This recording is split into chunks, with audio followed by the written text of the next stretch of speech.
বাবাকে তো চাইলেও আর দেখতে পাবো না, অন্তত বাকিদেরকে দেখতে চাই।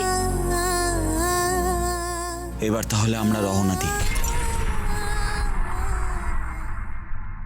কোথায় যাচ্ছ তোমরা? এবার আমাদের রূপনগরে রওনা দিতে হবে। দাঁড়াও, আমিও তোমাদের যে কিছু দিতে চাই।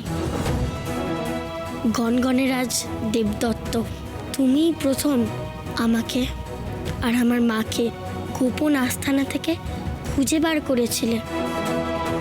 তোমরা আমাদের অনেক সাহায্য করেছ। এটা নাও, এটা আমার খুব প্রিয়। আমার জন্ম থেকে এটা আমার সব থেকে কাছের সাথী ছিল। নাও তুমি। কিন্তু এটা দিয়ে আমাদের কি হবে? মনে রেখো, চোখ আমাদের অনেক সময় ভুল দেখায়, ছলনা করে। যদি তোমরা কখনো পথ হারাও তাহলে ওটা তোমাদের খুব কাজে লাগবে। ওটাকে সাধারণ ভেবে ভুল করো না। ধন্যবাদ কুমার ধীরাজ, তোমার এ উপহারও আমাদের কাছে বিশেষ। এবার আমাদের রওনা দিতে হবে।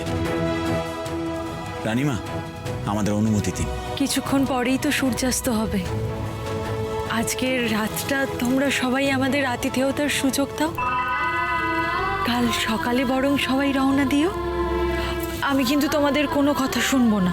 আচ্ছা বেশ, তাই হবে। চলো সকলে প্রাসাদে চলো, এসো।